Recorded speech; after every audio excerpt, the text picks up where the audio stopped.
성령 강요 13번째 시편 51편 1절로 6절 말씀을 가지고 우리가 잘못을 깨닫게 하는 지혜라는 제목으로 함께 은혜를 나누되 전하는 자나 듣는 자가 모두 은혜 가운데 스며들기를 주의 이름으로 축원합니다. 사랑하는 성도 여러분, 우리 사람들은 누구나 살아가면서 실수를 할 수 있습니다. 하루에도 몇 번씩, 아니 잠자리에서 몇 번씩 실수를 합니다. 그러나 실수를 한 모든 사람들이 자신의 잘못을 인정하는 것은 별로 없을 것입니다. 내가 오늘 하루 내가 어떻게 지냈나? 내가 누구와 다투었나? 아니면 내가 누구에게 혹시 잘못을 하지는 않았나? 이렇게 생각해보는 사람들이 과연 몇이나 될까요? 또한 어떤 사람들 가운데서는 자기가 잘못을 하고도 남의 탓을 하는 사람들이 있습니다.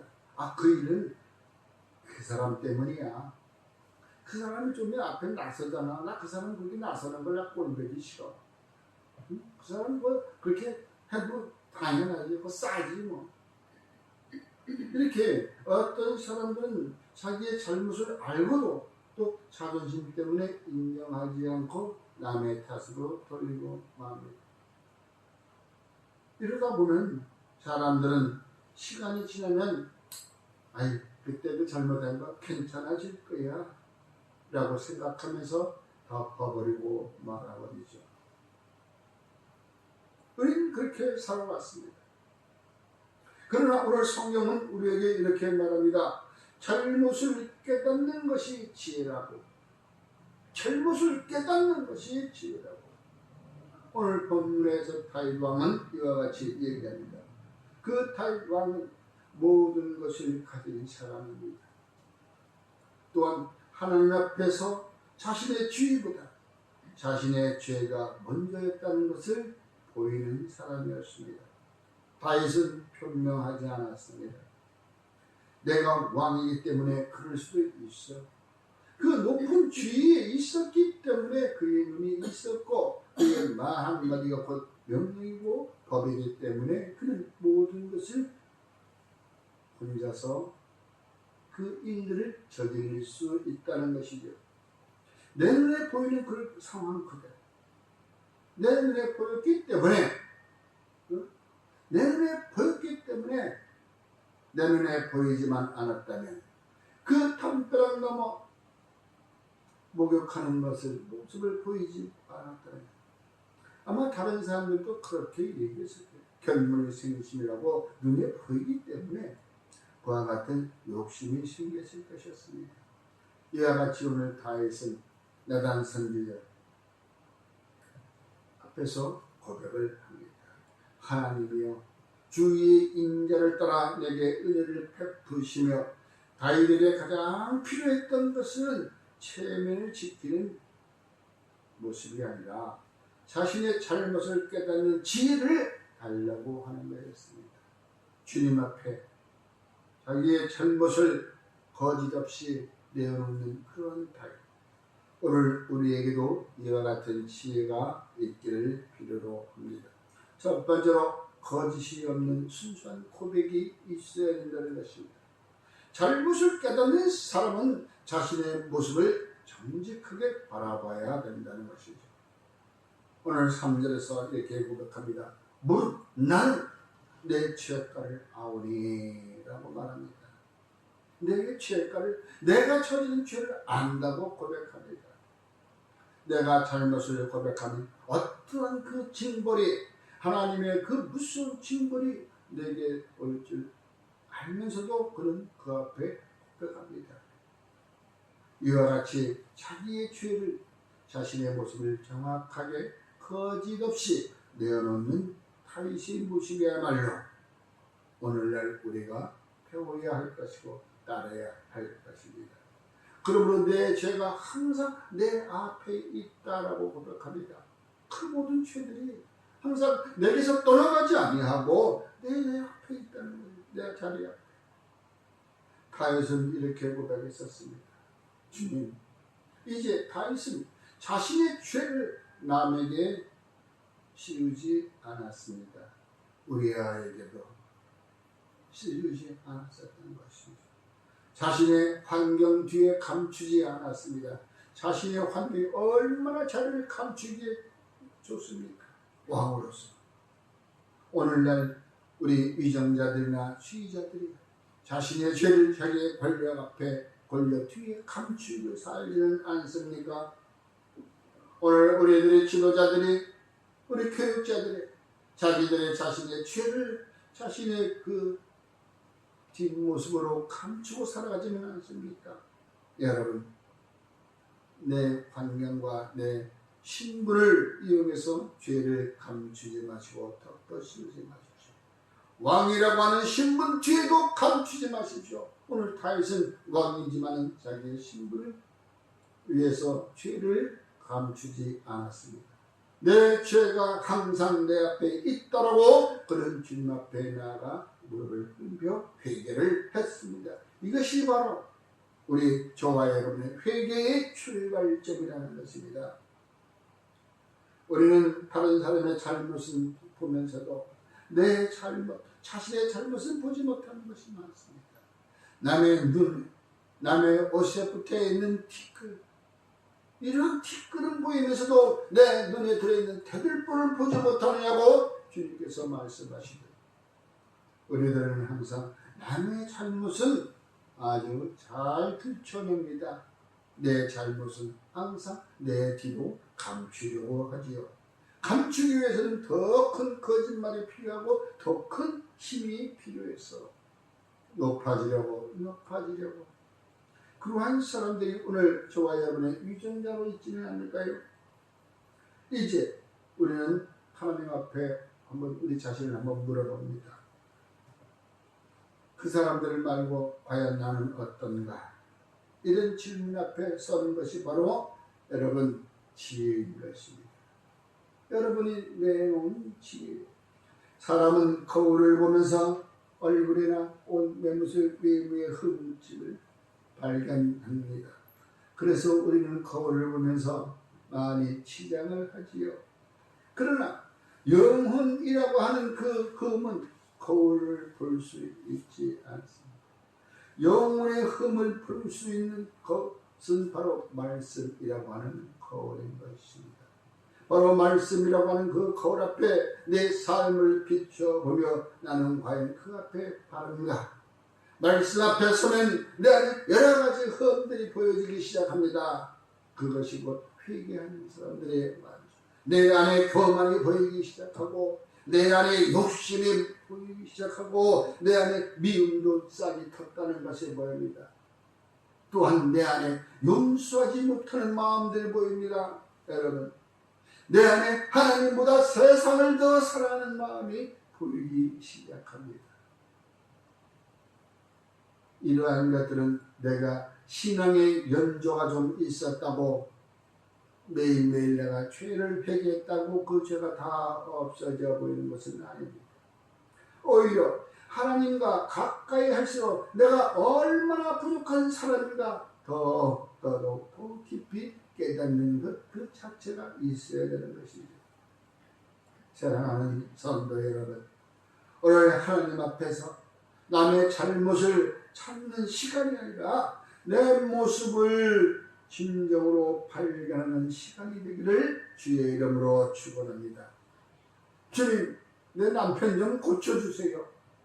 내 남편 좀 말버릇 좀.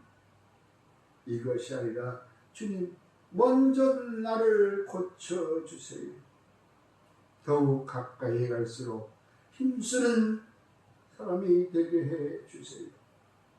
우리의 자녀들, 남의 자녀들에게 비교하며 잘했다 못했다 평가하기보다는 먼저 그의 사랑을 감싸줄 수 있는 저와 여러분이 되기를 주의 이름으로 축원합니다. 그것이 바로 잘못을 깨닫게 하는 지혜를 주께로부터 얻는 것이죠. 다른 사람의 잘못은 쉽게 보입니다. 지나가다 보면 수없이 보입니다. 그러나 나의 잘못은 쉽게 발견할 수가 없습니다. 여러분, 나의 잘못은 언제나 대단합니다. 용서합니다. 눈을 감아주는 그런 예가 많습니다. 여러분, 나의 잘못은 불쌍히 여겨달라고 주님 앞에 나가 기도하면서 왜 저들의 잘못은 꼭 집어내야 되는 것입니까? 나 자신을 먼저 돌아보는 그러한 저와 여러분이 되기를 주님의 이름으로 축원합니다. 내 죄가 항상 내 앞에 있다라고 고백했던 다윗의 고백이 우리의 고백이 되기를 진정 주님의 이름으로 축원합니다.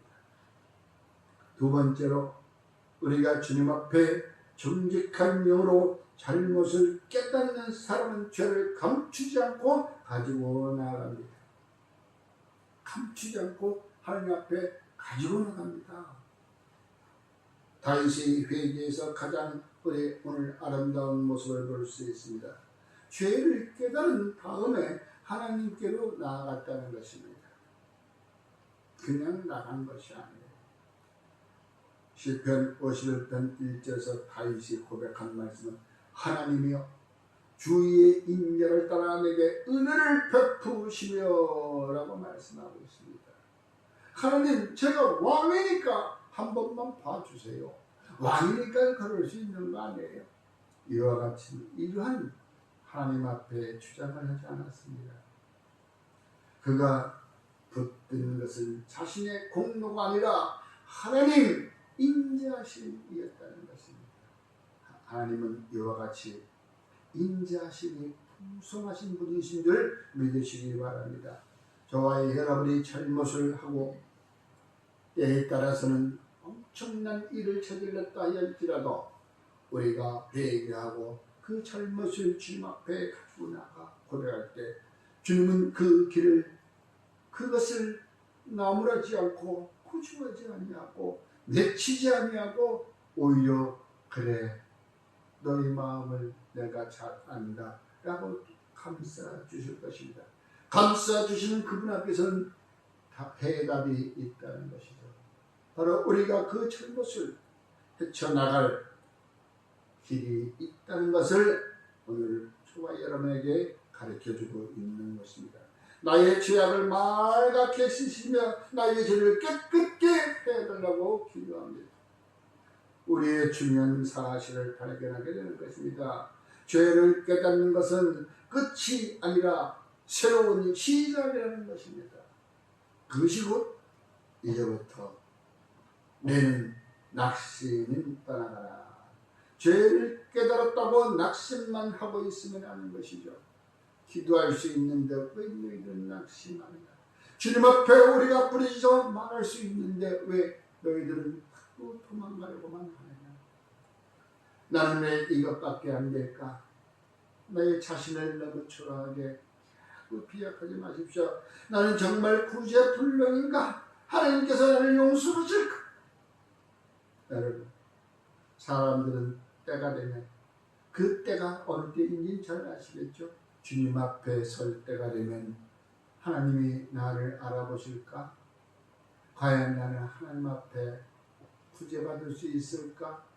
나는 주님이 다스리는 그 날에 드러날 수 있을까? 하고 걱정들을 하고 계십니다.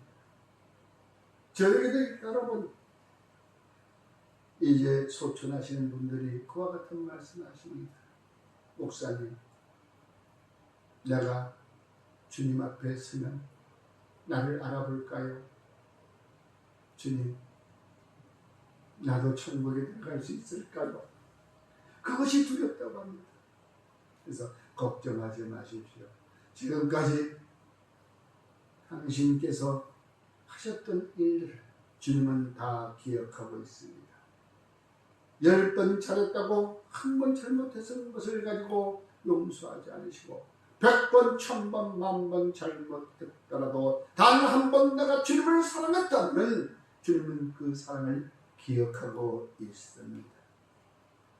그랬더니 그분의 모습은 얼굴에 평안이 찾아들어왔습니다.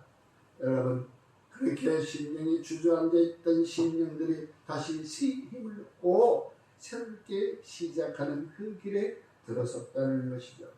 죄를 깨달았다고 하면 이제 하나님께 가지고 나아가야 하는 것입니다. 여러분, 그걸 보십시오. 우리가 만약에 오랜 질병이 있어가지고 내가 병을 발견했다면 그 병을 어디로 갑니까? 그 병을 알기 위해서 의사를 찾아가지 않습니까? 마찬가지로 우리가 상처를 발견하면 빨리 치료를 받아야 하는 것입니다. 그와 마찬가지로 죄를 내 안에 발견했다면 바로 십자가 앞에 나아가 주님 앞에 고백하는 것이 바로 첫 번째 순서이거든요. 여러분, 우리의 죄보다 하나님의 은혜가 더욱 크다는 것을 믿으시기 바랍니다. 우리의 실패보다도 좌절보다도 하나님의 사랑이 더욱 크다는 것을 여러분 믿으시기 바랍니다. 우리의 허물보다 예수 그리스도의 십자가 더 크게 보인다는 것을 믿으십시오. 그 십자가 앞에 나아갈 때 여러분, 저와 여러분들의 죄악은 바로 주님께 다 넘기게 되는 것입니다. 그러므로 회개는 부끄러운 것이 아닙니다. 회개는 하나님을 피해 하나님의 낯을 피해 도망가는 것이 아닌 것입니다. 부끄럽기 때문에 하나님께 더 가까이 나가야 한다는 것입니다. 우리의 생사 화복을 주관하시는 주님이셨습니다. 그 주님이 무엇이 두렵습니까? 집을 나갔던 탕자를 생각해 보십시오. 그가 있었던 걸 다 까먹고 이제 배가 고파 흐르면서 집에 돌아갈 아버지를 생각하니 그 아버지가 내가 지금 이 모습으로 갔다가는 우리 아버지가 몽둥이 들고 쫓아나갈 거야. 저런 무식이가 갈 때는 언제고 다 가져가더니 이제 다 털어먹고 왔어. 그거 몽둥이 들고 쫓아올 거야. 그러나 탕자는 어떻게 생각했습니까? 아니야. 우리 아버지 집에만 가면 거기에는 우리 집에서 일하는 종들도 배불리 먹을 수가 있어. 나는 여기서 신나게 일해도 배가 불어 죽을 줄. 돼지가 먹는 걸 내가 뺏어 먹어야 돼. 그러다가 내가 어디 터지고 나니까야 그때서야 떠나온 고향에 아버지가 생각이 났던 것입니다. 여러분, 이와 같이 우리가 삶에서 굉장히 이와 같이 어디 터지고 고생을 해봐야 하나님 아버지가 생각나십니까? 그렇기 전에 미리 우리는 아버지의 집으로 돌아가시기를 주의 이름으로 축원합니다. 탕자가 아버지 집을 떠났다가 자신의 잘못을 깨달았을 때 그는 바로 아버지를 쳐다보고 아버지가 나를 반겨주실까 하면서 그곳에 머물지 아니하고 그는 발걸음을 떼었다는 것입니다. 아버지에게로 돌아갔다는 것입니다. 다윗도 마찬가지였습니다. 죄를 깨닫고 하나님께로 바로 돌아갔습니다. 그 선지자의 말을 듣고 그는 그날 밤에 그냥 침상에서 회개했습니다. 우리도 이제 여러분 주께로 돌아갑시다. 기도가 막혔다면 다시 기도의 자리로 돌아가십시오. 말씀이 멀어졌다면 말씀의 자리로 돌아가십시오. 통독을 하는 것, 필독을 하는 것 여러 가지가 있습니다. 아니면 요즘에 워낙 앱이 많이 깔려서 그 앱이가 들려주기도 합니다. 감사가 사라졌다면 감사의 자리로, 봉사의 자리로 돌아가십시오.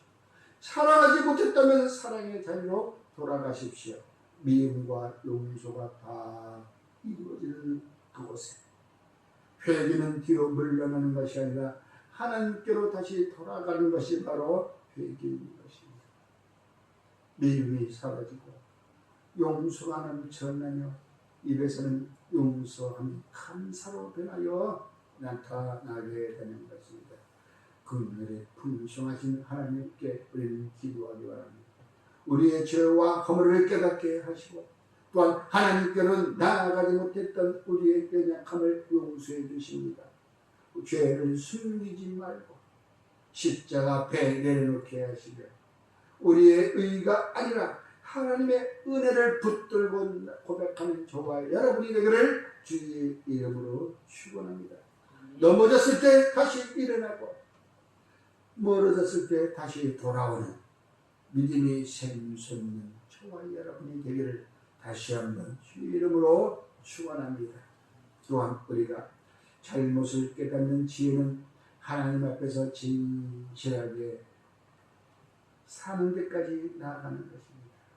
그것이 곧바로 지나온 삶을 뒤돌아보지 말고 잘못이라고 하는 죄악은 끊어버렸으니 이제는 주님만 바라보고 우리 삶의 조정이 되어야 되는 것입니다. 오늘 시편 6절에서 다윗은 놀라운 고백을 했습니다. 보소서 주께서는 중심의 진실함을 원하시오니 내가 그 진실함 속에 살아가기를 원한다고 고백합니다. 하나님께서 원하시는 것은 겉모습만 깨끗한 사람이 아닌 것입니다.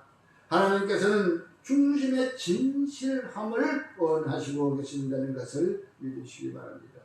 사람 앞에서는 얼마든지 좋은 모습을 겉으로만 환하게 볼 수가 있습니다. 교회에서도 믿음이 좋은 사람처럼 보일 수 있습니다. 사람들에게는 온유한 사람처럼 보일 수 있습니다. 말로는 하나님을 사랑한다고 할 수 있습니다. 그러나 하나님은 우리의 중심을 보십니다. 사무엘에게 말씀하셨던 것처럼 사람의 중심을 보신다고 하나님은 말씀하셨습니다. 사람에게 보이는 것이 아니라 하나님 앞에 서 있는 내가 누구인지가 더욱 중요하다는 것이죠. 여러분, 다윗은 왕이었습니다. 그러나 하나님 앞에서는 죄인이었던 것이죠. 이 사실을 인정했을 때 비로소 다윗에게 회복의 길이 열리기 시작했다는 것입니다.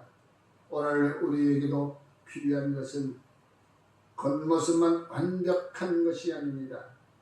옷을 입어도 새 옷만 입고 나오는 것이 아니라 깨끗이 단정하게 우리들의 겉모습을 깨끗하게 치장하는 것이 바로 주님 앞에 나아가는 모습인 것입니다. 그러한 사람들은 우리가 과소비도 하지 않습니다. 진정으로 남을 사랑할 때 진정으로 고백합니다. 주님, 저들의 기도가 나의 기도가 되게 하여 날마다 저들을 보며 저들이 주님 앞에 더욱 나아가고 쓰임받는 귀한 사람들이 되게 해달라고 기도하는 모습이었을 것입니다. 그것이 진실한 모습입니다. 하나님, 저는 부족합니다. 제가 잘못했습니다. 제 안에 욕심이 있었습니다. 주님, 내가 저들을 용서하지 못했습니다. 제가 교만했습니다. 내가 저것보다 왜 못해? 학창 시절도 내가 쟤보다 공부도 잘했고 우리 집은 그래도 쟤들 집보다는 잘 살지 못했어도 부자는 아니었어도 끼니는 걱정을 잘했습니다. 그런데 이젠 저게 뭡니까? 이렇게 그들은 주님 앞에 나아가서 솔직해진 믿음이었습니다. 고백이었습니다.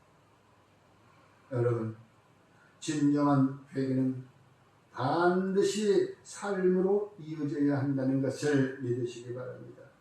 내가 잘못을 깨달았다면 먼저 다가가는 저와 여러분이 되어야 되는 것이죠. 하나님, 저들에게 상처를 주었다면 찾아가십시오. 용서해야 될 사람이 있다면 이 시간 주님 용서하십시오. 또한 그뿐만이 아닌 것입니다. 오늘날 가장 많은 사람들에게, 젊은이들에게 이것은 끊어야 할 습관이 있다면 바로 당장 끊으십시오. 게임에, 주총제에 이러한 나쁜 습관들 있다면 당장 끊어버리십시오. 그건 죄의 끈이기 때문에 죄의 끈을 끊어버리십시오. 하나님께 잘못했다고 기도하면서 사람에게 계속 상처를 주어서는 안 된다는 거죠. 다시는 안 하겠다고 하면서도 계속 남몰래 하고 있는 사람들 끊으시기 바랍니다. 회개는 입술에서 시작하지만 삶에서 증명되어야 한다는 것을 말씀하고 있는 것입니다. 그래서 오늘날 저와 여러분들의 기도는 이렇게 해야 될 것 같습니다. 하느님, 나의 잘못을 깨닫게 하소서. 여기서 끝나지 말고 하나님, 깨달은 것을 고치게 하여 주시옵소서. 그러므로 새 사람으로 거듭나는 삶을 살게 하옵소서. 한 걸음 더 나아가 하나님, 다시는 그 자리로 돌아가지 않게 해달라고 이와 같이 기도해야 될 것입니다. 사랑하는 성도 여러분, 세상에서 가장 지혜로운 사람은 모든 것을 아는 사람이 아닌 것입니다. 이것 확실히 알아두십시오. 바로 자신의 잘못을 아는 사람이 바로 가장 지혜로운 사람인 것입니다. 그리고 그보다 더 지혜로운 사람은 자신의 잘못을 깨닫고 하나님께로 돌아가는 사람입니다. 또한 가장 복된 사람은 하나님께 용서받은 은혜를 기억하며 다시는 같은 죄의 길에 들어서지 않으려고 애쓰는 사람이 바로 복된 사람이고 용서받은 은혜를 기억하는 사람입니다. 여러분, 오늘 하나님께서 우리에게 이와 같은 지혜 주시기를 원합니다. 주님, 나의 잘못을 깨닫게 하소서. 주님, 깨달은 것을 고치게 하여 주시옵소서. 주님, 고침받은 은혜를 기억하며 바르게 살게 하여 주시옵소서라고 날마다 이 세 가지는 저와 여러분의 신년 가운데서 울려져야 될 것입니다. 그러므로 오늘 우리가 하나님 앞에 다시 한번 세 가지를 기억합니다. 첫째, 나의 모습을 정직하게 바라봅시다. 둘째, 잘못을 감추지 말고 하나님께 가져갑니다. 셋째, 깨달은 죄를 삶에서 돌이키십니다. 사람은 자신의 잘못을 인정하면 무너지는 것 같지만 사실은 그때부터 다시 일어나는 것을 믿으시기 바랍니다. 다윗이 자신의 죄를 인정했기 때문에 끝난 것이 아니라 회개했기 때문에 다시 하나님께 쓰임받을 수 있었다는 것을 오늘 우리는 시편 기자를 통하여 저와 여러분의 삶에 깊숙이 들어와 삶의 변화가 있는 한 주간이 되기를 주의 이름으로 축원합니다. 기도하겠습니다. 오늘의 말씀을 통하여 나 자신을 돌아보게 하시니 감사를 드립니다. 다른 사람의 잘못보다 나의 잘못을 먼저 보게 하시고 변명보다 회개를 선택하게 하옵소서. 깨달은 죄를 하나님 앞에 내려놓게 하시고 용서받은 은혜를 잊지 않게 하옵소서. 우리의 가정에서부터 변화되게 하시고 우리의 말과 행동이 변화되게 하시고 우리의 믿음이 삶으로 나타나게 하옵소서. 삶의 생명이신 예수님의 이름으로 기도드리옵나이다. 아멘.